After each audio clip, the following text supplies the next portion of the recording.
हाँ जी, तो कैसे हो आप लोग। मैं आपका नीलेश पिया बहुत बहुत स्वागत करता हूँ इस यूट्यूब चैनल पे। दोस्तों आज की इस वीडियो में हम लोग देखेंगे क्लास 10th वालों के लिए उनके गणित से कुछ महत्वपूर्ण प्रश्न। जी हाँ मेरे दोस्त, और जो ये प्रश्न है आप लोग के देखो यहाँ पे मैंने 2 मार्क वाले, उसके अलावा 4 मार्क वाले और यहाँ पे देखो 6 मार्क वाले आपके एग्जाम में, चूंकि यही 2 मार्क वाले प्रश्न आएंगे, 4 मार्क वाले आएंगे और 6 मार्क वाले। तो इन तीनों टाइप के प्रश्नों में, उसके अलावा ऑब्जेक्टिव तो आएगा ही आएगा। तो ऑब्जेक्टिव तो मैं कई वीडियो में सॉल्व करा ही रहा हूँ, इस वीडियो में मैं ये सब्जेक्टिव प्रश्न लिया हूँ। ठीक है, तो चलो इन सारे प्रश्नों को हम लोग सॉल्व कर लेते हैं। सभी के सभी प्रश्न काफ़ी इंपॉर्टेंट है, आप लोग देख सकते हो ये सारे के सारे प्रश्न इंपॉर्टेंट है। और ये 6 नंबर वाला प्रश्न आप लोग देख सकते हो 100% निश्चित है आप लोग के एग्जाम में आएगा ही आएगा यह। ठीक है, ये हाइट एंड डिस्टेंस वाला जो चैप्टर है उससे है। तो चलो इनको सॉल्व करना शुरू करते हैं, ज़्यादा आपका टाइम वेस्ट मैं नहीं करता हूँ। बाकी कहूँगा, चैनल को अभी तक आप सब्सक्राइब नहीं किए हो तो चैनल को सब्सक्राइब कर लेना और बेल आइकन को भी दबा लेना, जिससे मेरी सारी वीडियो की नोटिफिकेशन आपको मिलती रहे। और साथ ही हमारी जो एप्लीकेशन है UPMSP स्टडी कर आप गूगल प्ले स्टोर से डाउनलोड कर लेना। ठीक है, इस वीडियो को देखने के बाद, या उसका लिंक मैं इस वीडियो के डिस्क्रिप्शन में भी डाल दूंगा। ये आपके स्टडी में काफ़ी हेल्प करेगी। तो चलो हम लोग अब सॉल्व करना क्वेश्चंस को शुरू कर दें। सबसे पहला क्वेश्चन देखो, काफ़ी इंपॉर्टेंट क्वेश्चन है। क्वेश्चन क्या है कि सिद्ध कीजिए कि 2 - √5 एक अपरिमेय संख्या है। ठीक है, देखो ये 2 - √5 तो एक अपरिमेय संख्या है, लेकिन यही तो हमें प्रूव करना है। कैसे प्रूव करेंगे, चलो इसको हम लोग करते हैं। यहाँ पे देखो, यहाँ पे मैं एक सादा पेज लेता हूँ, यहाँ पे मैं इसको सॉल्व करता हूँ, प्रूव करता हूँ।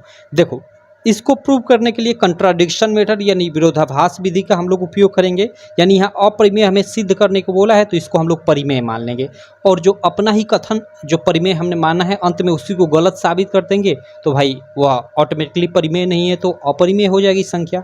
तो चलो इसको हम लोग सबसे पहले इसको हम लोग मान लेते हैं। अपरिमेय सिद्ध करना है तो परिमेय मान लेते हैं।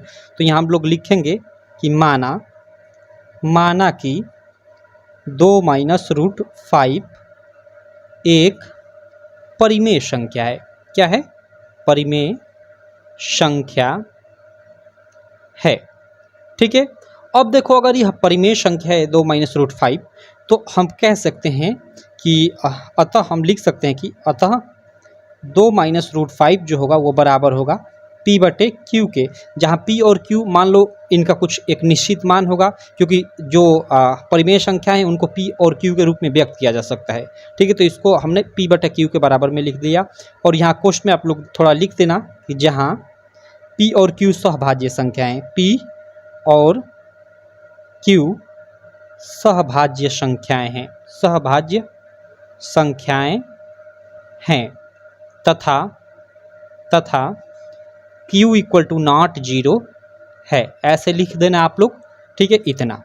अब देखो यहाँ पे चलो आगे हम लोग इसको अब कुछ हेर फेर इधर कर इसको हम लोग सॉल्व कर लेते हैं। अब देखो मैं 2 को इधर ही रखता हूँ क्योंकि 2 परिमेय संख्या है, तो 2 को मैं इधर रखता हूँ और ये -5 है तो उसको उधर ले जाता हूँ, तो ये P/Q है और -5 को उधर ले जाऊँगा तो +√5 हो जाएगा। ठीक है, क्लियर। अब चलो यहाँ पे इसको मैंने उधर ले गया। ठीक, तो ये आपका +√5 हो जाएगा, यानी +√5 हो जाएगा।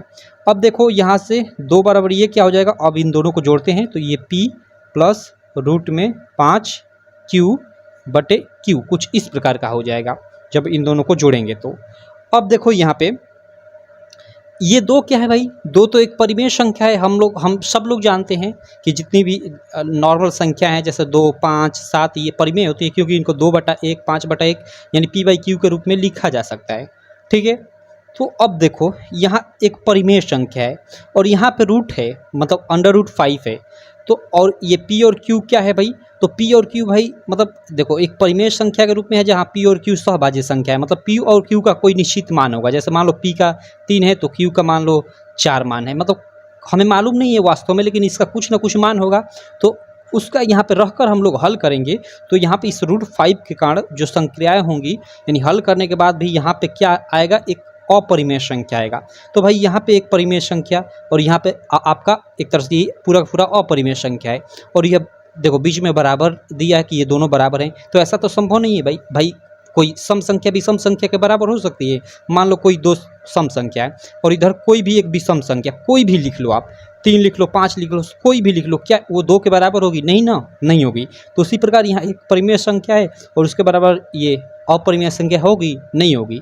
तो ये तो यहाँ पे भाई ये तो मतलब विरोधाभास उत्पन्न हो रहा है। तो ऐसा विरोधाभास क्यों उत्पन्न हो रहा है? क्योंकि हमने ऊपर पहले ही गलत कल्पना कर लिया था कि 2 - √5 एक परिमेय संख्या है।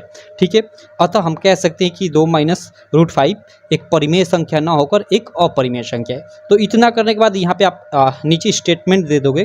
क्या स्टेटमेंट दोगे कि यहाँ दो मत लिखो, यहाँ एक परिमेय संख्या, यहाँ एक परिमेय, मैं शॉर्ट में लिखता हूँ, परिमेय संख्या, यहाँ एक परिमेय संख्या अपरिमेय संख्या के बराबर है। ठीक है, यहाँ एक परिमेय संख्या एक अपरिमेय संख्या के बराबर है। लेकिन ऐसा संभव नहीं है, लेकिन ऐसा संभव नहीं है। ठीक है, मैं बोल देता हूँ, आप लोग अच्छे से लिख लेना, क्योंकि लिखूंगा तो टाइम लगेगा। तो यहाँ एक परिमेय संख्या एक अपरिमेय संख्या के बराबर है, लेकिन ऐसा संभव नहीं है भाई, एक परिमेय संख्या अपरिमेय संख्या के बराबर नहीं हो सकती। ठीक है, अब ऐसा क्यों यहाँ पे ऐसा स्थिति हमें प्राप्त हो रहा है? तो यहाँ पे आगे लिखोगे कि ऐसा विरोधाभास यानी वही कंट्राडिक्शन। ठीक है, या यहाँ पे स्थिति भी लिख सकते हो कि ऐसी स्थिति यहाँ इसलिए उत्पन्न हो रही है क्योंकि हमने गलत कल्पना कर लिया था कि 2 - √5 एक परिमेय संख्या है, अतः 2 - √5 एक अपरिमेय संख्या है। ऐसे आप लोग यहाँ एक छोटा सा स्टेटमेंट दे दोगे, बस आपका हो गया, ये सवाल प्रूव हो गया। इतना होता है। क्लियर? तो ऐसा सवाल आपके 2 मार्क में आता है। यहाँ पे 2 + √5 भी आ सकता है। तो सेम वहाँ 2 + √5 आए तो इस मतलब +5 को उधर करोगे तो माइनस आएगा, यहाँ पे माइनस आएगा, बस यही थोड़ा सा चेंजेस होगा और बाकी ये सब चीज़ें उसी तरह लिख दोगे।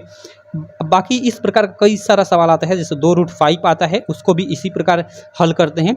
इसमें एक अलग सा सवाल आता है, जैसे √3 हो गया या √5 हो गया या फिर आपका √2 हो गया। इसको अलग मेथड से सॉल्व किया जाता है और थोड़ा ये लंबा सवाल होता है, तो यह 4 मार्क में आता है। ठीक, और इसको मैंने मतलब 2 √2 में 2 शायद लेकर मैंने प्रूफ पहले ही करवा चुका है, बता चुका है आपको, तो इसको आप लोग देख लेना। तो 2 प्रकार के ये सवाल बनते हैं अपरिमेय सिद्ध करने को, कुछ इस प्रकार का, और एक अलग सा हो गया जैसे 2 - √5, 2 + √5 या 1/√2 या 2 √3, कुछ इस प्रकार के सवाल। ठीक है, तो चलो आशा करता हूँ अब आप लोग सारे मतलब सवालों को इस प्रकार के प्रूव कर लोगे। आगे हम लोग चलते हैं, अगला अपना प्रश्न जो है उसको सॉल्व करते हैं।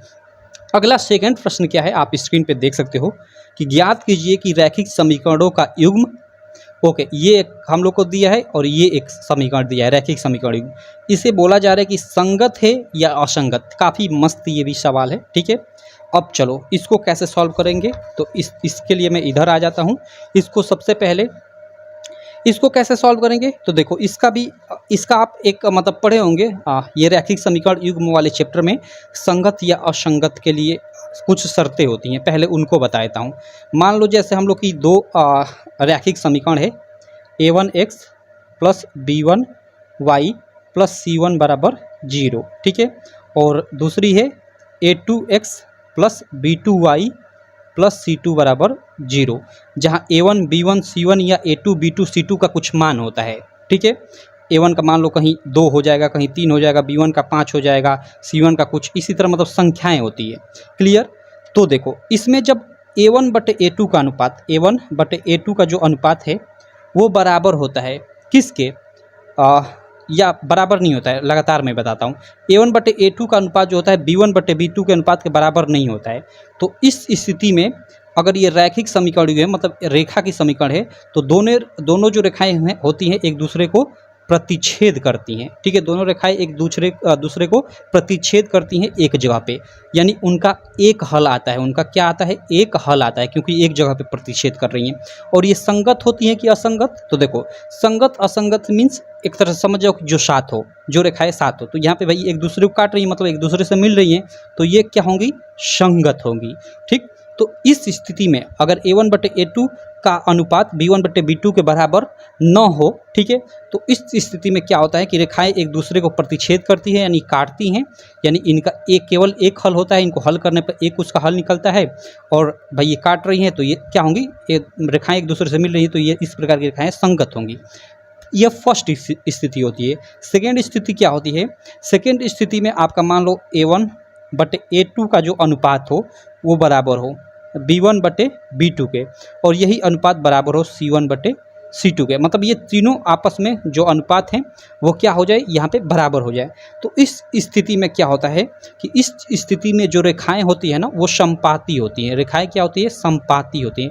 समपाती कहने का मतलब कि ये पहली रेखा हो गई और दूसरी रेखा सेम इसी के ऊपर होती है, एकदम ऊपर ओवरलैप, यानी एक तरह से दोनों एक दूसरे को अनंत बार काटती हैं। तो इसका अनेक हल होता है एक तरह से, ठीक है। इसका क्या होता है, इस प्रकार की अगर रैखिक समीकरण प्राप्त हो जाए तो उसका अनेक हल होता है। और इस स्थिति में भी भाई रेखाएं एक दूसरे को मतलब काट रही हैं, एक तरह से एक दूसरे से मिल रही हैं, तो ये भी रेखाएं क्या होती है, संगत होती हैं। क्लियर। तो इन दोनों स्थितियों में रेखाएं संगत होती हैं। एक थर्ड स्थिति होती है, ठीक है। थर्ड आपका ये एक तरह से कॉन्सेप्ट समझ जाओ, ठीक। थर्ड स्थिति क्या होती है कि जब A1 बटे A2 का अनुपात हो वो तो बराबर हो B1 बटे B2 के अनुपात के, लेकिन वो C1 इनका अनुपात C1 बटे C2 के बराबर न हो। तो इस स्थिति में क्या होता है, इस स्थिति में जो अगर मतलब ये दो रेखाओं का समीकरण है तो जो रेखाएं होती है वो एक दूसरे के क्या होती है, समांतर होती हैं। रेखाएं एक दूसरे के समांतर होती हैं और इसमें मतलब समीकरण जो होता है उसका कोई हल नहीं निकलता, ठीक है। समीकरण का कोई हल नहीं होता है, ठीक है। और इसमें जो ये रेखाएं होंगी वो असंगत होंगी क्योंकि भाई एक दूसरे से कभी मिलेंगी ही नहीं, तो वो असंगत ही होगी। तो आप समझ गए कब रेखाएं संगत होती है और कब असंगत। ये दो स्थितियां हो गई, इनमें रेखाएं संगत होती हैं और ये समांतर वाली जो स्थिति हो गई इसमें रेखाएं असंगत होती हैं। अब चलो, ये तो रहा पूरा का पूरा इस सवाल के लिए कॉन्सेप्ट। इस सवाल के लिए ही नहीं, इस प्रकार के सवालों के लिए, सारे सवालों के लिए कॉन्सेप्ट है, ठीक है। मैंने आपको ये बहुत बड़ी चीज़ बता दी क्लासों में ना, मतलब ये समझो कि आपको बताने में मतलब आधे घंटे का समय टीचर लेंगे, लेना चाहिए समय यार, क्योंकि ये सबसे मेन जो कॉन्सेप्ट होता है वही मेन होता है। किसी तरह आपको कॉन्सेप्ट आधे घंटे लगे भैया 1 घंटे लगे, आपको समझना ही चाहिए, ठीक। चलो, तो यहाँ हम लोग आगे चलते हैं, अब इस सवाल को करते हैं। अब देखो यहाँ पे हमें रैखिक समीकरण दिया हुआ है, एक ये रैखिक समीकरण दिया हुआ है और एक ये रैखिक समीकरण दिया हुआ है, ठीक है। रैखिक समीकरण का मानक रूप किस टाइप का होता है, जैसे a1x b1y प्लस c1 बराबर 0, मतलब इस टाइप का। यहाँ प्लस माइनस हो सकता है, यहाँ कहीं प्लस होगा कहीं माइनस होगा, सामान्यतः ऐसे प्लस लिख दिया जाता है। तो यहाँ पे देखो 2x माइनस 3y और यहाँ पे बराबर 8 है, तो 8 को इधर लाएंगे, तो 8 को इधर लाएंगे तो ये क्या हो जाएगा, 2x माइनस 3y माइनस 8 बराबर 0, ये हो जाएगा। और इस 8 को फिर इधर लाएंगे तो क्या हो जाएगा, ये 4x माइनस 6y, ठीक है। और ये देखो ये आपका मतलब ये 8 इधर आ गया तो ये भी माइनस 8 हो जाएगा। क्लियर है। अब देखो यहाँ पे शायद सवाल मैंने ये गड़बड़ लिख रखा है शायद, आई थिंक। मैं 1 मिनट मैं थोड़ा चेक कर लेता हूँ क्योंकि मुझे यहीं पे लग रहा है, ठीक है, क्योंकि अभी अभी मैंने इसको टाइप किया हुआ है। अभी मैं देखकर आपको बताता हूँ, 1 मिनट। ओके, चलो, यहाँ पे 8 नहीं है, यहाँ पे 9 है। हालांकि 8 भी रहेगा तो ये सवाल सॉल्व हो जाएगा, कोई दिक्कत नहीं, लेकिन यहाँ पे 9 है तो इसलिए मैं भी यहाँ पे 9 कर लेता हूँ, क्योंकि 9 इधर आएगा तो माइनस हो जाएगा, ठीक। तो यहाँ पे देखो ये पहला ये हो गया, ये दूसरी समीकरण हो गई। तो इसमें a1 a2 और b1 b2 हम लोग छाड़ते हैं। तो यहाँ पे हम लोग इस सवाल को कैसे सॉल्व करेंगे, यहाँ पे मैं लिखता हूँ हल, मान लो यहाँ पे हल, ठीक। और इसको हम लोग सॉल्व करते हैं। सॉल्व कैसे करेंगे, लिखेंगे प्रॉपर, आपको लिखना पड़ेगा कि निम्न रैखिक समीकरण की तुलना, निम्न रैखिक समीकरण की तुलना,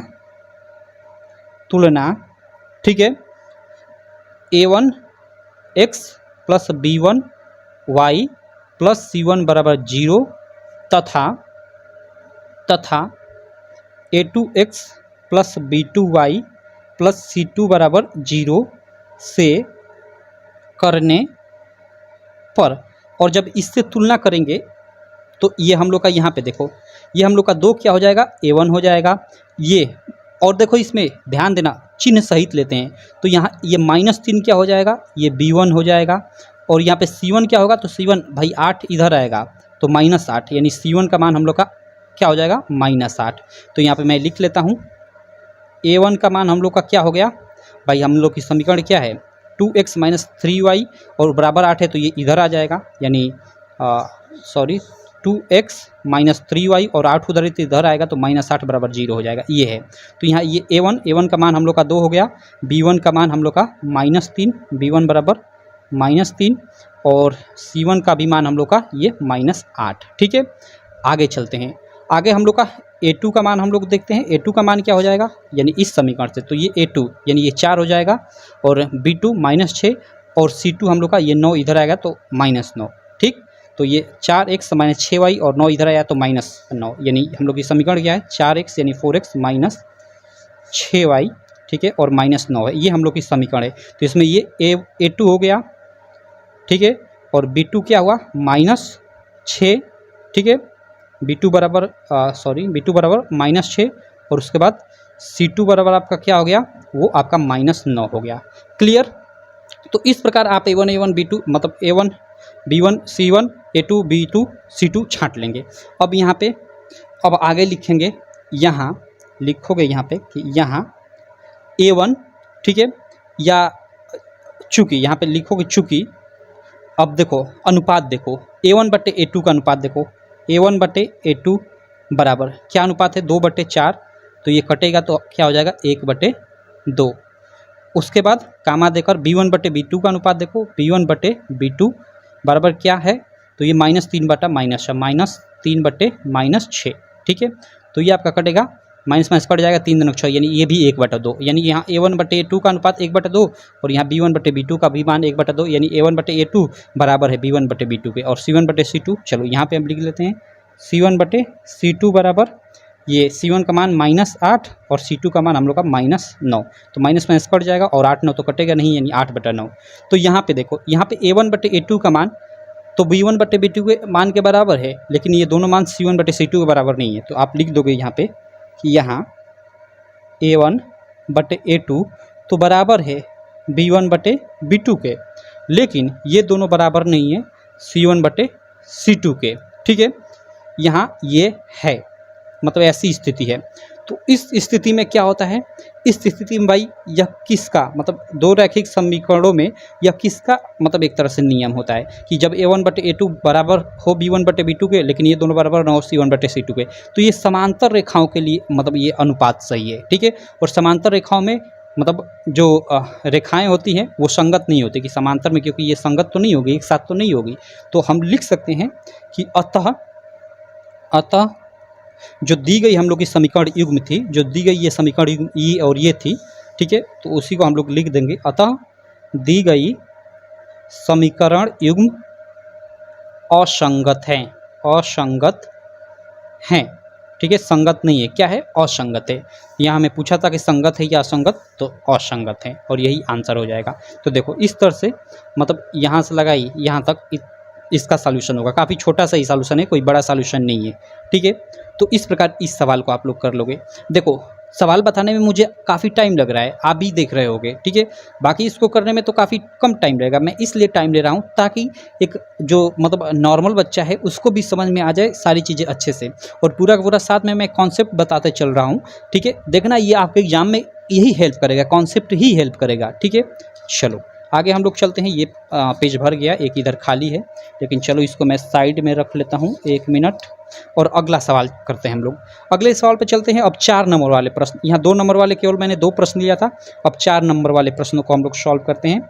4 नंबर वाला प्रश्न है, यहाँ पे देखो कि सिद्ध कीजिए कि 1 + 1 - tan थीटा बटा 1 - cot थीटा होल का वर्ग बराबर sec स्क्वायर थीटा। ओके, मतलब ये त्रिकोणमिति का सवाल है, काफ़ी मस्त सवाल है, ठीक है। ये NCERT में दिया हुआ है, मुझे याद है यह सवाल ना जब हमने पढ़ा था आई थिंक 2017 की 18 में, ठीक है, तो हमारे समय में भी था, हालांकि उस समय NCERT बुक नहीं लगती थी, ठीक है।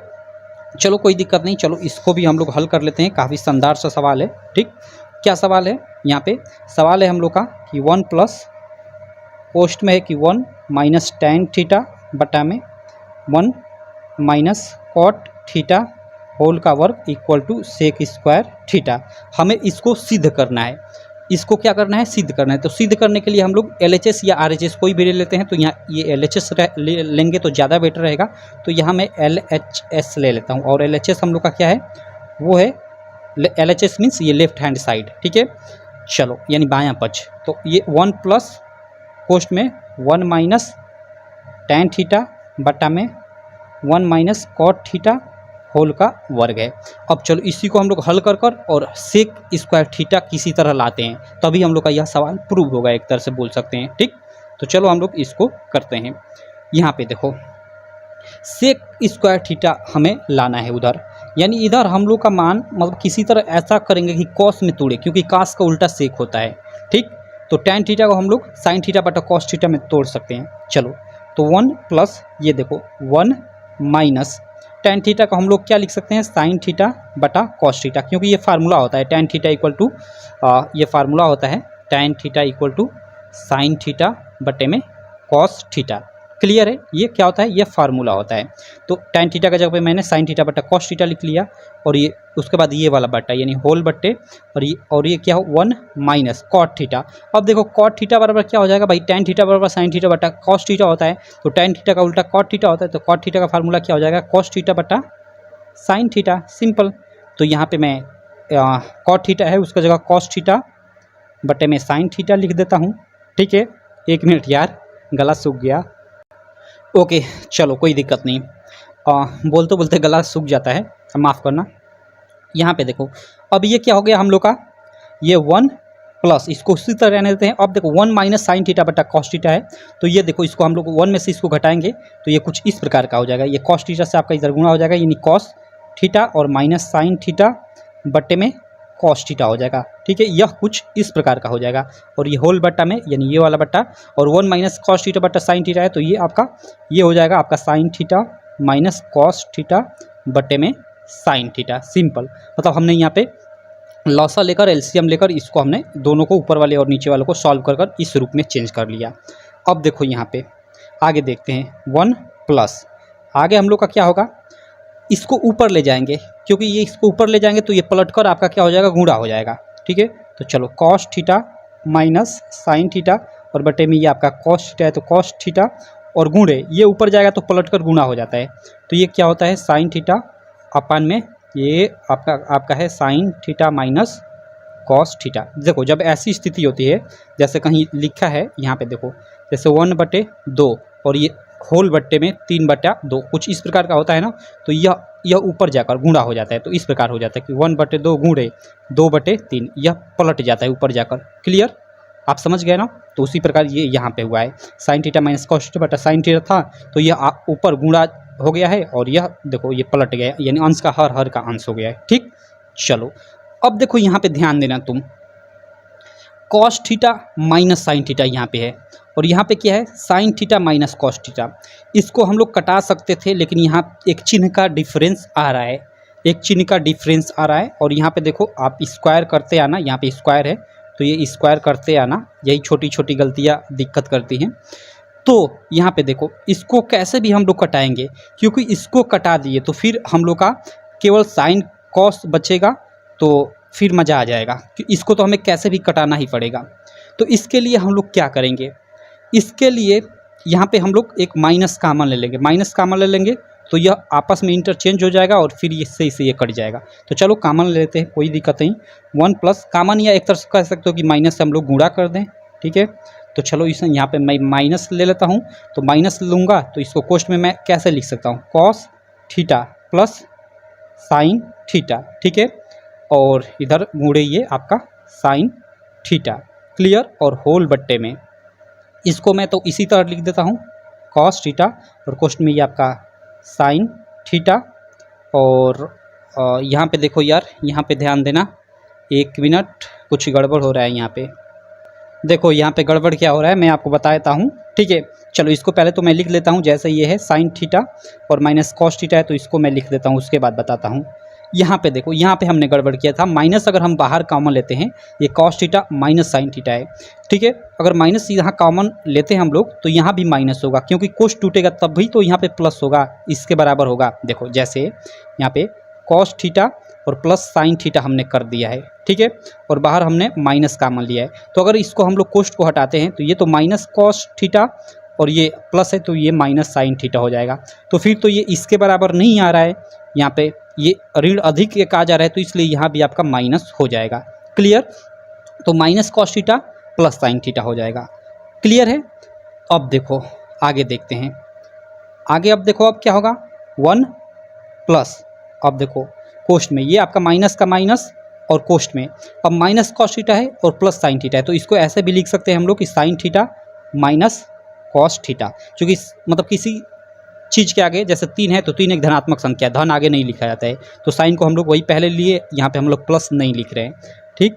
और गुणे ये आपका साइन थीटा है, तो साइन थीटा और होल बट्टे में ये कॉस थीटा का उसी तरह कॉस थीटा, और ये कोष्ट में आपका साइन थीटा है माइनस कॉस थीटा है तो कॉस थीटा। अब देखो आपके ये sine theta minus cos theta, sine theta minus cos theta, ये आपका कट गया, सब यहीं पे लोचा था, किसी तरह इसी को कटाना था। बाकी मैं यहाँ पे भी काट सकता था, ये माइनस कॉस थीटा है माइनस कॉस थीटा, और ये प्लस साइन थीटा तो ये प्लस साइन थीटा, यहाँ पे भी डायरेक्ट आप कट कर सकते थे आप, लेकिन मैं ये स्टेप थोड़ा बढ़ा दिया आपको अच्छे से समझाने के लिए, ठीक। अब देखो अब क्या होगा 1 प्लस, अब देखो ऊपर आपका क्या बचा माइनस, ये आपका साइन थीटा बटा में आपका ये कॉस थीटा बचा, और ये होल का वर्ग उसी तरह आपका चलता आ रहा होगा, ठीक। ये होल का वर्ग है तो उसी तरह ये कट गया, ये कट गया, तो ये साइन थीटा बचा, ये नीचे आपका कॉस थीटा, और ये माइनस का माइनस बचा, क्लियर। अब देखो यहाँ पे आप 1 प्लस, यहाँ पे ध्यान देना sine theta but cos theta किसके बराबर होता है भाई, हमने देखा यहाँ पे टैन थीटा के, तो यहाँ पे डायरेक्टली हम टैन थीटा लिख देंगे, क्लियर। और आगे माइनस है तो माइनस लगा देंगे, और इसका होल वर्ग है तो होल वर्ग। अब कहोगे कि अब तो ठीक है, यहाँ तक आपने कर दिया 1 प्लस पोस्ट में माइनस टैन थीटा होल का वर्ग। अब इसको आगे कैसे आप करोगे भाई, अब आगे कैसे करेंगे, तो देखो हम लोग को क्या प्रूव करना है, सेक स्क्वायर थीटा, क्योंकि यहाँ हम लोग का RHS में सेक स्क्वायर थीटा है, हमें सेक स्क्वायर थीटा लाना है। तो यहाँ पे देखो हम लोग ऐसा एक फार्मूला ढूंढेंगे कि मतलब टैन के साथ सेक आए, तो कौन सा ऐसा फार्मूला है, तो आपको एक फार्मूला याद आ रहा होगा सर्वसमीका वाला, क्या कि sec square theta minus tan square theta बराबर 1 होता है, ठीक है। तो यहाँ से आपका टैन स्क्वायर थीटा यहाँ पे मतलब हम लोग देखते हैं इसका मान क्या होगा, तो ये सेक स्क्वायर थीटा -1, ये 1 इधर आ जाएगा और टैन उधर चला जाएगा, तो ये बराबर हो जाएगा टैन स्क्वायर थीटा, यानी टैन स्क्वायर थीटा का मान हम लोग का क्या है सेक स्क्वायर थीटा -1। तो यहाँ पे देखो, और यहाँ पे 1 है तो 1 को भी कटाना है, तो यहाँ पे देखो, और यहाँ पे वर्ग है, तो इसको हम लोग क्या लिख सकते हैं 1, और ये कोष्ठ टूटेगा तो ये माइनस का माइनस आपका यहाँ पे एक तरह से आपका हो जाएगा, ठीक है। और साथ ही उसके साथ ही यहाँ पे ध्यान देना, उसके साथ ही आपका लेकिन यहाँ पे आपका स्क्वायर है, तो हम लोग कोष्ठ को स्क्वायर में ही सॉल्व कर मतलब इसको अंदर ही सॉल्व कर लेते हैं, तो यहाँ पे प्लस का प्लस रखते हैं, माइनस टैन थीटा इसका स्क्वायर है, तो माइनस टैन थीटा गुणे माइनस टैन थीटा, ये क्या हो जाएगा आपका टैन स्क्वायर थीटा हो जाएगा। ऐसा हो जाएगा, बिल्कुल हो जाएगा, क्यों नहीं होगा भाई, माइनस टैन थीटा, ठीक है, गुणे माइनस टैन थीटा, भाई इसका वर्ग है तो ये 2 बार मतलब इसका गुणा, तो ये देखो माइनस माइनस गुणा होगा तो प्लस, और टैन थीटा का गुणा होगा तो टैन स्क्वायर थीटा, क्लियर। तो ये आपका वही टैन स्क्वायर थीटा हो गया है।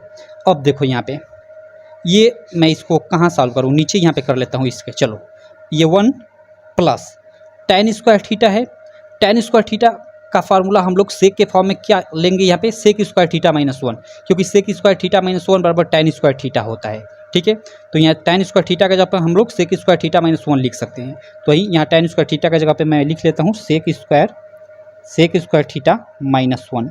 अब देखो 1 से 1 आपका कट गया, यहाँ पे बचा हम लोग का सेक स्क्वायर थीटा, और यही हम लोग का क्या हो गया प्रूव हो गया, क्योंकि हमने यहाँ पे LHS लिया था, यानी ये लेफ्ट हैंड साइड लिया था, और इसको हल करते यहाँ पे हमने क्या ला दिया, यहाँ पे सेक स्क्वायर थीटा ला दिया, और चूंकि हम लोग का RHS में सेक स्क्वायर थीटा है सॉरी यार, ओके चलो, यानी हम लोग का सेक स्क्वायर थीटा यहाँ पे क्या करना था, प्रूव करना था। तो ये पूरा का पूरा आपका सवाल रहा, आशा करता हूँ आपको अच्छे से एक एक चीज़ें समझ में आ गई होंगी, कहीं पे कोई डाउट नहीं रह गया होगा, ठीक है। अगर कोई भी कहीं भी डाउट आता है तो आप सिंपल कमेंट बॉक्स में कमेंट कर दीजिएगा, मैं 100% आपको रिप्लाई दूंगा। हालांकि मैं धीरे धीरे आपको अच्छे से ऐसे समझाया कि आपको मतलब कोई डाउट नहीं होना चाहिए। चलो, तो ये रहा काफ़ी इंपॉर्टेंट, काफ़ी मस्त प्रश्न था, ये आप लोग के बोर्ड एग्जाम में आ सकता है, काफ़ी मतलब इसकी काफ़ी आने की एक तरह से पॉसिबिलिटी है, ठीक। चलो, तो अब इसको हम लोग कर लिए, अब हम लोग अगले प्रश्न को करते हैं, अगला प्रश्न सॉल्व करते हैं। अगला प्रश्न क्या है यहाँ पे, इसका 4 नंबर वाले में सेकंड प्रश्न कि एक लंब वृत्तीय शंकु, ओके, शंकु की तिर्यक ऊंचाई 13 सेंटीमीटर, संपूर्ण पृष्ठ 90 वर्ग सेंटीमीटर है, इसके आधार की त्रिज्या ज्ञात कीजिए। ओके, आधार की त्रिज्या हमें ज्ञात करनी है, तो इसको अब कैसे करेंगे, चलो इसको भी कर लेते हैं। यहाँ पे हम लोग की क्या है, एक लंब वृत्तीय शंकु है। यहाँ पे चूंकि आपको एग्जाम में फिगर बनाने की जरूरत नहीं होगी, अगर फिगर बना देते हो तो कोई दिक्कत नहीं, अच्छी बात है। शंकु कुछ इसी प्रकार की होती है ना, ये हम लोग की, चलो टेढ़ी मेढ़ी मैं किसी तरह बना लेता हूँ। ये चलो ये हम लोग की हो गई। और यहाँ पे ये क्या होता है, ये शंकु की ये ऊंचाई होती है और ये शंकु की आपकी त्रिज्या हो गई ये वाली। तो यहाँ पे हम लोग का क्या दे, एक लंबवृत्तीय शंकु की तिर्यक ऊंचाई, तिर्यक ऊंचाई क्या होती है, इसको तिर्यक ऊंचाई बोलते हैं। और ये आपकी ऊंचाई ये h होती है और ये तिर्यक ऊंचाई ये या फिर ये, इसको l बोला जाता है। ठीक है, ये हो गया, या ये दोनों आपस में बराबर ही होती है। ठीक है, ये l होता है, इसको तिर्यक ऊंचाई बोला जाता है। और l बराबर यहाँ हम लोग का दिया है 13 सेंटीमीटर। कितना दिया है, 13 सेंटीमीटर। और इसका हमें संपूर्ण पृष्ठ दे दिया है। संपूर्ण पृष्ठ कितना दे दिया है, संपूर्ण हम लोग का पृष्ठ दे दिया है कितना, 90 पाई वर्ग सेंटीमीटर। 90 पाई वर्ग सेंटीमीटर। चूंकि वर्ग सेंटीमीटर दिया है क्योंकि क्षेत्रफल होता है, संपूर्ण पृष्ठ क्या होता है, क्षेत्रफल, और क्षेत्रफल का मात्रक वर्ग सेंटीमीटर या वर्ग मीटर होता है। क्लियर। अब इतनी चीज़ें केवल हमें दिया है और इसके आधार की त्रिज्या, यानी आधार की त्रिज्या यानी ये हमें आर का मान पूछा जा रहा है। तो चलो कैसे इसको हम लोग याद करेंगे, चलो सॉल्व करते हैं। यह हमें एल यानी तिर्यक जो ऊंचाई है या इसको तिर्यक लंबाई भी बोला जाता है वो दे दिया है, संपूर्ण पृष्ठ दे दिया है, हमें ये आर का मान पूछ रहा है। तो सिंपल यहाँ संपूर्ण पृष्ठ हमें दिया है तो संपूर्ण पृष्ठ का फार्मूला हम लोग यूज कर और आर का मान याद कर लेंगे। तो यहाँ पे लिखेंगे कि शंकु का संपूर्ण पृष्ठ बराबर, और संपूर्ण पृष्ठ का फार्मूला क्या होता है शंकु का, वो होता है पाई आर कोष्ठ में आर प्लस एल। ठीक है, ये फार्मूला होता है। आप बुकों में देखोगे तो हो सकता है एल प्लस आर भी लिखा हो, तो कोई दिक्कत नहीं, प्लस है तो उसको इधर उधर कर सकते हैं, अगर माइनस होता तो इधर उधर करना संभव नहीं था। ठीक, चलो तो अब देखो शंकु का संपूर्ण पृष्ठ बराबर ये हम लोग का फार्मूला हो गया कि पाई आर कोष्ठ में आर प्लस एल। क्लियर। अब देखो यहाँ पे शंकु का संपूर्ण पृष्ठ हमें दे रखा है यहाँ पे 90 पाई, तो शंकु के संपूर्ण पृष्ठ की जगह पे मैं 90 पाई रख लेता हूँ और बराबर ये हम लोग का पाई आर कोष्ठ में आर प्लस एल। और आर का मान हमें दिया नहीं है और एल का मान हमें दिया है 13, तो एल का जगह पे मैं 13 रख लेता हूँ और ये कोष्ठ बंद। अब देखो ये पाई दोनों आपका कट जाएगा, बराबर है, मतलब ये पाई इधर आएगा तो बट्टे में एक तरह से हो जाएगा हम लोग, और यहाँ पे गुणा है तो यहाँ नीचे आएगा तो बट्टे में हो जाएगा, तो वही कटेगा ही, सिंपल यही आपको हम लोग मतलब आपको बता दिए, यहाँ पे हम लोग डायरेक्ट कटा देंगे। अब देखो तो यहाँ हम लोग का 90 बराबर क्या हो गया, ये देखो आर बचा कोष्ठ में आर प्लस 13 बचा, मैं यहाँ अब आर से अंदर गुणा कर लेता हूँ तो ये क्या हो जाएगा, आर स्क्वायर प्लस 13 आर हो जाएगा, कुछ इस प्रकार का हो जाएगा। ये आर से इसमें गुणा होगा तो अब देखो यहाँ पे आपको यहाँ पे एक अब गुणनखंड टाइप का बनाने को दिख रहा होगा, आर स्क्वायर 13 भाई आर 90, इसको तो हम लोग एक गुणनखंड के रूप में बना सकते हैं। एक मतलब चलो बना लेते हैं, जैसे A X square plus B X plus C, इस टाइप का गुणनखंड होता है ना बराबर 0, तो इस टाइप में हम लोग थोड़ा इसको बना लेते हैं। कैसे, तो देखो आर स्क्वायर है ही प्लस 13 आर है, यानी X square plus B X और सी की ज़रूरत है, तो इस सी को हम लोग उधर लाते हैं तो इधर जाएगा तो माइनस 90 हो जाएगा और इधर 0 हो जाएगा, और पूरा हम लोग एक तरह से पक्ष बदल देंगे तो ये आपका कुछ इस प्रकार हो जाएगा, R square plus 13 R minus 90 बराबर 0। इसको हम लोग कुछ इस प्रकार बदल दिए। ठीक है, अब इसको हम लोग चूँकि ये गुणनखंड के रूप में हो गया, इसी को सॉल्व कर हम लोग आर का मान ज्ञात करेंगे। तो चलो आर का मान हम लोग ज्ञात करते हैं। अब देखो गुणनखंड आप जानते हो कि इस 13 को आप 2 खंडों में ऐसे तोड़ेंगे, ठीक है, कि यहाँ उनका गुणा करने पे माइनस 90 आ जाए और दोनों को जोड़ने पे 13 आर आ जाए। तो भाई 18 पचे 90, अगर प्लस 18 रखता हूँ और माइनस 5 रखता हूँ तो दोनों को अगर जोड़ेंगे तो 13 आर आ जाएगा, गुणा करेंगे तो माइनस 90। ठीक है, देखो आर स्क्वायर प्लस 18 आर रखता हूँ प्लस 5 आर रखता हूँ। 13 आर को हमने कुछ इस प्लस नहीं माइनस, तभी तो इन दोनों को हम लोग जोड़ेंगे तो 13 आर के बराबर होगा। तो 13 आर को हमने इस प्रकार तोड़ लिया, ठीक है, ये माइनस है और ये माइनस 90 है तो माइनस 90 बराबर 0। ये गुणनखंड करने का तरीका होता है, आप 9वीं कक्षा में अच्छे से सीख लिए होंगे। ठीक, अब देखो इन दोनों में आर कामन है तो आर कामन लेंगे तो यहाँ आर बचेगा प्लस ये आपका 18 बचेगा, और यहाँ पे माइनस 5 कामन है तो माइनस 5 कामन लेंगे तो यहाँ पे आर बचेगा और ये माइनस तो ये आपका प्लस हो जाएगा, और ये 5 से यहाँ भाग दोगे तो ये 18 हो जाएगा, और ये बराबर 0 है तो 0। अब देखो आर प्लस आर मतलब क्या है, आर प्लस आर मैंने बोला, आर प्लस 18 ये आपका क्या है, कामन है। यहाँ भाग देंगे तो आर बचेगा ठीक है। और यहाँ भाग देंगे तो ये कट जाएगा तो -5 बचेगा, यानी इधर हम लोग का r+18 एक क्वेश्चन में r-5 और ये बराबर आपका इधर 0 का 0। यानी अब एक बार r+18 बराबर 0 करोगे तो r का मान क्या हो जाएगा -18 और r-5 करोगे तो r का मान 5 हो जाएगा। यानी r बराबर आपका एक तो मान आएगा -18 और एक आएगा 5। अब देखो r यानी त्रिज्या का मान एक -18 आया और एक 5 आया, ठीक। अब यहाँ ये त्रिज्या तो भाई यहाँ पे -18 है तो ये तो हो नहीं सकती, क्योंकि त्रिज्या भाई मतलब लंबाई एक तरह से निगेटिव हो नहीं सकती यहाँ पे, तो इसलिए यह नहीं होगी। तो यहाँ पे आप लिख दोगे कि चूंकि r का मान ऋणात्मक नहीं हो सकता, अतः लंबवृत्तीय शंकु की त्रिज्या r बराबर 5 सेंटीमीटर, और ये आप आंसर ऐसे लिख दोगे। तो ये आपका सॉल्व हो गया, बस इतना सा छोटा सा था, इसमें केवल ये फार्मूले का खेल था। अगर फार्मूले आपको यहाँ पे मालूम है तो आप ऐसे सवालों को कर जाओगे। चलो थोड़ा इसका हम लोग सारा का सारा थोड़ा शंकु का हम लोग फार्मूला भी देख लेते हैं, ठीक। शंकु का सबसे पहले हम लोग आयतन का फार्मूला देखते हैं। शंकु का आयतन v यानी वॉल्यूम इक्वल टू क्या होता है 1/3 पाई r² h, ये शंकु का आयतन का फार्मूला होता है। उसके बाद एक आपका वक्र पृष्ठ आता है, वक्र पृष्ठ का जो फार्मूला होता है वो आपका पाई RL होता है। और उसके बाद संपूर्ण पृष्ठ का फार्मूला यानी संपूर्ण पृष्ठ आता है, तो वो आपका मैंने ऊपर बता ही दिया, पाई r कोष्ठ में r+l, या इसको l+r भी लिखा जाता है। और एक और फार्मूला होता है ये तिर्यक ऊंचाई निकालने का, तो तिर्यक ऊंचाई यानी तिर्यक ऊंचाई कोष्ठ में मैं l लिख देता हूँ क्योंकि इसको l से प्रसिद्ध किया जाता है, बराबर वो क्या होता है √, ठीक है, √r² प्लस h²। ये कैसे होता है देखो, तिर्यक ऊंचाई l या मतलब ये या ये, तो इसको मान लो मैं ले लेता हूँ। तो यह देखो ये क्या है, यहाँ पे देखो यह एक समकोण त्रिभुज हो जाता है, तो ये आपका आधार हो जाता है, ठीक है। ये आपका एक तरह से कर्ण हो जाता है और ये आपका लंब हो जाता है। तो यहाँ इसका तिर्यक ऊंचाई ये आपका कर्ण हो गया, तो कर्ण का मान हमें निकालना है, तो कर्ण बराबर आप जानते हो कि √ आपका आधार का स्क्वायर प्लस लंब का स्क्वायर होता है, या लंब का स्क्वायर प्लस आधार का स्क्वायर, इधर उधर भी कर सकते हो। तो उसी के हिसाब से ठीक है यहाँ पे ये फार्मूला बनता है। तो ये शंकु से रिलेटेड 4 फार्मूला होते हैं, इनको आप याद कर लेना, ठीक है। चलो आगे चलते हैं हम लोग। आगे चलने से पहले एक और हम लोग थोड़ा बेलन के भी फार्मूले देख लेते हैं, क्योंकि बेलन से संबंधित भी काफ़ी प्रश्न आते हैं आपके एग्जाम में। तो यहाँ तो हम लोग फार्मूले ही देख लेते हैं। बेलन का सबसे पहले आयतन क्या होता है, आयतन होता है पाई r² h, ठीक है, 1/3, जैसे शंकु में 1/3 होता है तो वो हट जाता है, ठीक है, पाई r² h केवल यहाँ पे होता है, ठीक।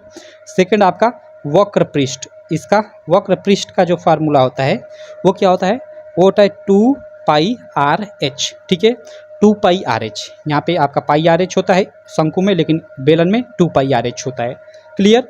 और इसका संपूर्ण पृष्ठ का यानी थर्ड फार्मूला, संपूर्ण पृष्ठ का जो फार्मूला होता है वो होता है 2 पाई r कोष्ठ में r+l। यहाँ पे l+r भी कहीं कहीं आप देखोगे बात एक ही हुआ। तो इसमें ये 3 फार्मूले हो गए आपके बेलन में, ठीक है, और शंकु में ये आपके 4 एक तरह से फार्मूले हो गए। मेन तो यही 3 फार्मूले होते हैं, एक ये तो मैंने ऐसे ही लिख दिया, ठीक है। तो ये आप लोग सारा का सारा फार्मूला भी आप लोग याद कर लेना, आपके काफ़ी काम आएगा, ठीक। चलो भाई साहब, तो ये हो गया हम लोग का सवाल 4-4 नंबर वाला भी 2। अब देखो यहाँ पे इसको भी 1 मिनट मैं साइड में रख देता हूँ। अब अगला प्रश्न जो 6 मार्क वाला है, इसमें चूंकि मैं एक ही प्रश्न लिया हूँ, इसलिए लिया हूँ क्योंकि वीडियो काफ़ी लंबी हो जाती। हालांकि यहाँ पे भी मैं 2 लेना चाहता था, लेकिन चलो कोई दिक्कत नहीं, एक ही लिया हूँ तो क्या दिक्कत। ये काफ़ी इंपॉर्टेंट सवाल है, काफ़ी वेरी इंपॉर्टेंट है। 100% आपके ना किसी ना किसी पेपर सेट में आना ही है, इसका आएगा ही आएगा, ठीक है। तो चलो इसको हम लोग सॉल्व कर लेते हैं, ठीक। यहाँ पे एक सादा पेज और लेता हूँ और हम लोग सॉल्व करते हैं इस सवाल को। चलो सवाल क्या है, एक पढ़ना मतलब सॉरी माफ़ करना, पढ़ना। यहाँ पे देखो एक नाव पुल की ओर आ रही है, मतलब कोई नाव है, मान लो यहाँ पे कोई पुल है भाई, ठीक है, ये क्या है पुल है, और नाव आ रही है क्या पुल की तरफ। मान लो इधर कोई नदी है भाई, इधर कोई नदी है, ठीक है, इधर भी हो सकती है, इधर भी ले सकते हो। मान लो यहाँ पे नाव है, ठीक, ये नाव है, नाव क्या है पुल की तरफ आ रही है, एक नाव पुल की ओर आ रही है, यहाँ पे पुल है तो इधर आ रही है इसकी तरफ, ठीक। किसी क्षण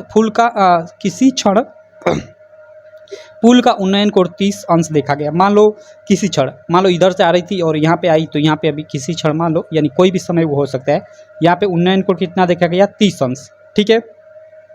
नाव के उसी चाल से 4 मिनट चलने के पश्चात पुल का उन्नयन कोण 60 अंश हो गया। यानी मान लो अब फिर चल रही है यहाँ पे कुछ आ रही है, तो इस समय मान लो उसका उन्नयन कोण कितना हो जाता है, यहाँ पे 60 अंश हो जाता है। क्लियर। तो नाव को पुल तक पहुँचने में अभी कितना समय लगेगा, यानी अब यहाँ से यहाँ तक अभी पहुँचने में कितना समय लगेगा। यदि नाव मान लो इधर से कहीं से आ रही है और किसी समय देखने पर उसका उन्नयन कोण इस पुल से कितना है, 30 अंश, फिर कुछ चलती है और कुछ समय बाद उसका उन्नयन कोण 60 अंश हो जाता है, तो यहाँ पे आती है मान लो तो 60 अंश हो जाता है।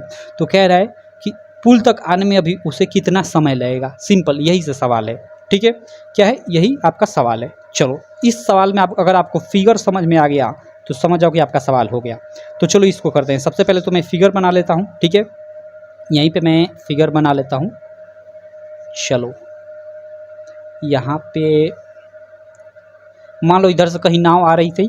ठीक है, तो यहाँ पे उन्नयन कोण कितना देखा गया, 30 अंश देखा गया नाव का। ठीक, और फिर कुछ समय बाद यानी कुछ क्षण देखा गया नाव के उसी चाल से 4 मिनट, ओके कुछ क्षण तक नहीं, 4 मिनट तक चलने के बाद मान लो 4 मिनट तक चली तो यहाँ पे आ गई, यानी 4 मिनट बाद यहाँ पे आ गई। तो यहाँ पे मान लो इसका उन्नयन कोण दिया है कि देखा गया कितना, 60 अंश। देखो यहाँ कोड लिखा है, कोण होता है, अड़ा होता है, कोई दिक्कत नहीं, टाइपिंग मिस्टेक होती है। तो यहाँ पे 60 अंश होता है। तो यहाँ से यहाँ तक उसे आने में कितना समय लगा है, 4 मिनट लगा है। ठीक है, 4 मिनट में यहाँ से यहाँ तक आ जाती है। तो अब यहाँ से यहाँ आने में कितना समय लगेगा, ये पूछा जा रहा है क्वेश्चन में कि अब अभी उसे पुल तक आने में कितना समय लगेगा, क्योंकि ये पुल है। ठीक, तो इस प्रकार आपने फिगर बना लिया। मान लो इसको मैंने ए मान लिया, ये बी मान लिया। ए भी हम लोग की क्या है, पुल है। इस बिंदु को सी, इस बिंदु को मैं डी मान लेता हूँ। अब इस सवाल को हम लोग सॉल्व करते हैं। सबसे पहले देखो क्या होगा, सबसे पहले यहाँ पे क्या करेंगे हम लोग, सबसे पहले यहाँ पे हम लोग नाव की चाल मान लेंगे। भाई नाव की चाल मान लेंगे तो उससे कई चीज़ें निकल सकती हैं। तो यहाँ पे ऐसे सवालों में हम लोग सबसे पहले नाव का चाल मान लेते हैं। तो यहाँ पे हम लोग मान लेंगे कि माना कि नाव की चाल x मीटर प्रति मिनट है। ठीक है, अब देखो हमने मीटर प्रति मिनट क्यों माना, क्योंकि देखो मिनट तो दिया है और मीटर का कहीं जिक्र नहीं है, तो हमने अपने हिसाब से मान लिया। यहाँ पे आप किलोमीटर भी मान सकते हो, कोई दिक्कत नहीं है। ठीक है, चलो तो हम लोग आगे चलते हैं, आगे सवाल को हम लोग सॉल्व करते हैं। अब हमने नाव की चाल मान लिया कि नाव की चाल x मीटर प्रति मिनट है। तब उसको भाई हमें दिया है, सवाल में दिया है कि इस बिंदु से इस बिंदु तक आने में उसको 4 मिनट लगे। कह रहा है ना कि एक नाव पुल की ओर आ रही है, किसी क्षण पुल का उन्नयन कोण 30 अंश देखा गया। तो यहाँ पे मान लो पुल का उन्नयन कोण 30 अंश देखा गया। ठीक है, नाव के उसी चाल से 4 मिनट चलने के पश्चात, यानी नाव के उसी चाल से 4 मिनट चलने के पश्चात उन्नयन कोण कितना हो जाता है, 60 अंश। यानी यहाँ से यहाँ तक आने में कितना समय लगता है, 4 मिनट। ठीक है, तो यहाँ से यहाँ तक आने में 4 मिनट लगता है। तो यहाँ से यहाँ तक की दूरी क्या होगी, तो यहाँ पे भाई हमें समय हम लोग का 4 मिनट हो गया और हमने चाल मान लिया कि नाव की चाल x है। तो दूरी का फार्मूला यानी समय गुणे चाल या चाल गुणे समय, वही बात हुआ। ठीक, के हिसाब से हम लोग यहाँ से यहाँ तक की दूरी ज्ञात कर लेंगे। तो यहाँ पे लिखेंगे इसलिए दूरी DC बराबर, ठीक है, या D से बिंदु C तक आने में नाव को लगा एक तरह से नहीं दूरी ज्ञात करने हैं, तो बिंदु D से बिंदु C के बीच की दूरी, ये भी लिख सकते हैं। ठीक, मैंने डायरेक्ट ऐसे लिख लिया, दूरी DC इक्वल टू, अब दूरी के फार्मूले से चाल गुणे समय, दूरी बराबर चाल गुणे समय होता है। तो चाल हम लोग का x मीटर प्रति मिनट है और गुणे समय, तो यहाँ से यहाँ तक आने में 4 मिनट लग रहा है, क्योंकि हमें ये दे दिया है। तो बराबर ये 4x, ये क्या हो गया, मीटर मान लो। ठीक, क्योंकि हम मीटर प्रति मिनट माने तो हम लोग की दूरी मीटर। तो यहाँ दूरी यानी DC के बीच की दूरी 4x यानी 4x मीटर हो गई। ठीक, अब देखो आगे, अब कह रहा है कि यहाँ से यहाँ तक, यानी अब यहाँ से पुल तक आने में उसे कितना भी समय लगेगा। तो यहाँ एक बार और दोबारा मान लेंगे कि पुल तक आने में उसे मान लो t समय लगेगा। ठीक, तो यहाँ एक बार दोबारा मान लेंगे, तो यहाँ लिखेंगे कि पुनः माना नाव को, ठीक है, नाव को C से यहाँ ये मान लो बिंदु B है, तो B तक या यहाँ पे पुल भी लिख सकते हो क्योंकि ये पुल है। ठीक, C से B तक आने में t समय लगेगा। ठीक है, ये हमने मान लिया, यहाँ से यहाँ तक आने में कितना t समय लगेगा। तब लिखेंगे, तब दूरी C इसको सी बी भी लिख सकते हैं या बी सी भी लिख सकते हैं, कोई दिक्कत नहीं। सी बी बराबर, अब देखो सी बी बराबर मतलब ये अब दूरी क्या हो जाएगी भाई, नाव उसी चाल से चल रही है, नाव क्या उसी चाल से आगे बढ़ रही है, तो पुल तक पहुँचने कितना समय लगेगा, तो भाई हमने मान लिया कि पुल तक पहुँचने में टी समय लगेगा, तो चाल वही है, चाल क्या है जो पहले थी यानी x प्रति मिनट, तो दूरी बराबर चाल और गुणे समय, यानी यहाँ से यहाँ तक की जो मतलब चाल है वो तो हमने लिख लिया x, ठीक है, और यहाँ तक यहाँ आने में कितना समय लगा वो हमने मान लिया t, तो दूरी क्या हो जाएगी चाल गुणे समय, तो चाल गुणे समय तो बराबर ये xt, यानी यहाँ तक यहाँ से यहाँ तक की दूरी जो होगी वो xt मीटर लिख लेते हैं, मीटर होगी, सिंपल। अब देखो आगे देखो, अब क्या करेंगे हम लोग, अब हम त्रिभुज ए बी सी में लेंगे, ठीक है, ए बी सी में और एक बार फिर ए बी डी में लेंगे, ठीक है। तो सबसे पहले ये ए बी सी में लेते हैं, तो यहाँ पर हम लोग लिखेंगे कि समकोण, समकोण या इसका चिन्ह लगा देता हूँ मैं, ये समकोण त्रिभुज का एक तरह से होता है, समकोण त्रिभुज ए बी सी में, ए बी सी में, चूँकि हमें ये हम लोग का कोण दे रखा है, ठीक है, थीटा, और यहाँ से यहाँ तक की दूरी एक तरह से हमने निकाल ली है xt, और ये हम लोग का मालूम नहीं है, तो देखो इसमें होता क्या है कि ये हम लोग जो मालूम नहीं है उसको ऊपर रखते हैं, तो ये ए बी हम लोग का ऊपर हो जाएगा यानी ए बी, और जो मालूम होता है उसको नीचे रखते हैं बटे बी सी, यानी ये एक समकोण त्रिभुज के हिसाब से ये लंब हो जाएगा और ये आधार हो जाएगा, और ये किसके बराबर होता है tan थीटा के, तो यहाँ पे आपका tan थीटा बराबर क्या हो जाएगा लंब बटे आधार, तो लंब का मान ए बी, तो ये ए बी हो गया बटे बी सी, ठीक है बी सी, और tan थीटा, थीटा की जगह पे हम लोग का अभी यहाँ पे क्या रखेंगे tan 60 अंश, क्लियर है, और ए बी के जगह पे अभी हमें कुछ नहीं मालूम है तो ए बी ही रखते हैं, ठीक है, और बटे बी सी, बी सी के जगह पे हमें दूरी ये हमने निकाला था xt, तो वही xt हम लोग रख देंगे, ठीक है। अब देखो tan 60 अंश का मान √3 होता है, तो √3 बराबर ए बी बटे xt, ठीक है। अब देखो ए बी बराबर क्या हो जाएगा, इधर ही गुणा होगा, तो √3 इंटू xt, यानी ए बी का मान आपका √3 इंटू xt हो जाएगा। पेन ख़त्म हो गई, चलो एक मिनट दूसरी कोई पेन लेता हूँ, एक मिनट रुक जाओ, तू भी ख़त्म है क्या यार, अबे ये भी ख़त्म है यार, दो पेन ख़त्म, एक मिनट, सॉरी सॉरी सॉरी, चलो ये है ओके, यहाँ ए बी बराबर आपका क्या हो जाएगा, वो हो जाएगा √3 इंटू xt, ठीक है। अब देखो यहाँ पे अब हम लोग क्या करेंगे, अब हम लोग त्रिभुज ए बी डी में लेंगे, ठीक है, तो यहाँ पे लिख देंगे कि समकोण त्रिभुज ए बी डी में, ठीक है। अब देखो ए बी डी में, ए बी डी में, अब देखो ए बी डी में, ठीक है, हम लोग का ये ए बी यानी अभी तक इसका मान हमें मालूम नहीं है, तो इसको ऊपर ही रखेंगे, ठीक है, क्योंकि इसका मान तो अब हमें मालूम हो गया, यहाँ पे मालूम हो गया है, चलो, और इसका भी हमें मान मालूम है, ठीक है, क्योंकि इसकी दूरी क्या है, इसकी दूरी हमने xt निकाल रखी है, ठीक है, और इसकी दूरी भी हमने निकाल रखी है कितना 4x, ठीक है, तो कुछ भी हम अब ले सकते हैं, चूँकि इसमें tan थीटा ही लिया जाता है तो tan थीटा ही लेते हैं, तो यहाँ पे tan थीटा इक्वल टू लंब बटा आधार, तो लंब यहाँ ए बी हो जाएगा, और बटे आधार देखो इस बड़े वाले त्रिभुज के लिए आपका लंब तो यही रहेगा, लेकिन आधार ये बी डी होगा, तो बी डी को हम क्या लिख सकते हैं B C plus C D, ठीक है, ये दो दूरियों के रूप में इसको लिख सकते हैं, तो B C plus C D, क्योंकि ये पूरा ये आधार होगा, तो मैं इसको लिख लेता हूँ B C plus C D. ऐसा मैं क्यों लिख रहा हूँ, क्योंकि इनका अलग अलग मान दिया है, तो इसलिए इसको अलग अलग मैंने लिख लिया।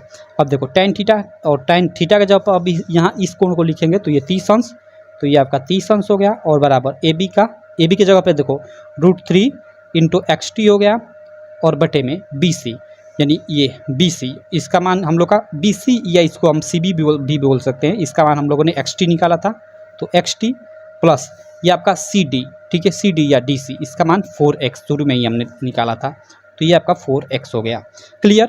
अब देखो tan 30 अंश, tan 30 अंश का मान क्या होता है भाई 1 बटे में √3 होता है, ठीक, तो 1 बटे √3 बराबर √3 इंटू xt, और ये बटे में xt प्लस 4x, ठीक। अब देखो इधर का इधर 3 गुणा, इधर का इधर, तो इधर इसका गुणा होगा, तो ये xt प्लस 4x हो जाएगा, और बराबर ये इधर गुणा होगा, तो √3 गुणा होगा तो 3 बाहर आ जाएगा रूट से, और ये xt है तो वो xt हो जाएगा। अब देखो पूरे पक्ष को बदलते हैं, यानी 3xt बराबर xt प्लस 4x, कोई चीज़ नहीं बदलेगा, पूरा दोनों तरफ का पक्ष बदल देंगे तो ठीक है। अब चलो यहाँ पे देखो 3xt और xt इधर है, ये इधर आएगा तो माइनस हो जाएगा, यानी 3xt माइनस xt बराबर ये 4x। तो 3xt में से xt जाएगा तो आपका 2xt बचेगा बराबर 4x। ठीक है, तो यहाँ से अगर हम लोग को समय निकालना था तो यहाँ पे t बराबर हम लोग निकाले तो ये 2x उधर जाएगा तो 4x, और इधर 2x गुणे t है तो उधर आकर बट्टे हो जाएगा 2x। ठीक है, अब ये कट जाएगा तो ये आपका बचेगा कि x से कट गया और 2 2 का 4 2 हो गया। यानी t का मान आपका क्या आ गया भाई, t का मान 2 आ गया। और 2 क्या, मिनट, क्योंकि हमने शुरू में मिनट प्रति मिनट मीटर प्रति मिनट चीज़ें माना था तो इसलिए मिनट आएगा। ठीक है, 2 मिनट। तो हम लोग का क्या आ गया, समय आ गया 2 मिनट। और टी हमने समय माना था, टी क्या माना था कि पुनः माना नाव को सी से बी तक आने में टी समय लगेगा, यानी नाव को सी से बी तक आने में कितना टी समय लगेगा। और यही हमें क्वेश्चन पूछा गया था कि मतलब ये यहाँ पे आ जाती है तो उसको अब वहाँ से पुल तक आने में कितना समय लगेगा। तो आप नीचे थोड़ा सा यहाँ पे स्टेटमेंट नीचे दे दोगे कि नाव को बिंदु सी से बी तक आने में, बिंदु सी से बी तक आने में, या ये भी लिख सकते हो कि नाव को बिंदु सी से पुल तक आने में अभी 2 मिनट लगेगा, ऐसे लिख सकते हो और वहीं पे आप आंसर लिख दोगे। तो इस प्रकार ये सवाल हो गया। तो ये सवाल आपका 6 मार्क में निश्चित है, आना ही आना है, आएगा ही आएगा। ठीक है, चलो तो इस प्रकार यार एक ही पेज में ये सवाल हो गया क्या, चलो एक ही पेज में हो गया। ये हम लोग का हो गया 5 काफ़ी इंपॉर्टेंट क्वेश्चन। ठीक है, इन सबको आप क्लियर कर लेना, ना जाने किसके सेट में कौन सा क्वेश्चन आ जाए, तो इन सबको क्लियर कर लेना। और इसी तरह की मैं कई सारी अब वीडियो लाऊंगा। अब आप तैयार हो जाओ अच्छे से पढ़ने के लिए, क्योंकि अब आपके पास समय ज़्यादा नहीं है। ठीक, चलो भाई, तो आशा करता हूँ ये वीडियो आपको काफ़ी अच्छी लगी होगी। वीडियो अच्छी लगी तो यार चैनल को सब्सक्राइब कर देना, वीडियो को लाइक कर देना। और बहुत यार वीडियो को बनाने में मेहनत लगती है, तो इसलिए आप अपने सारे दोस्तों के भी साथ इस वीडियो को शेयर करो। ठीक है, चलो और साथ ही इस वीडियो के डिस्क्रिप्शन में आपको हमारी एप्लीकेशन का लिंक मिल जाएगा, और उसके अलावा आपको एक व्हाट्सअप चैनल का भी लिंक मिल जाएगा। जो हमारा व्हाट्सअप चैनल है उससे जुड़ जाइएगा। देखो सुबह ही ये व्हाट्सअप पे मैंने ये सारा का सारा क्वेश्चन भेज दिया था। ठीक है, तो आप व्हाट्सअप चैनल से भी जुड़ जाइएगा, वहाँ पे आपको अपडेट मिलता रहेगा। तो चलो मैं मिलता हूँ आपसे नेक्स्ट वीडियो में, तब तक के लिए थैंक यू।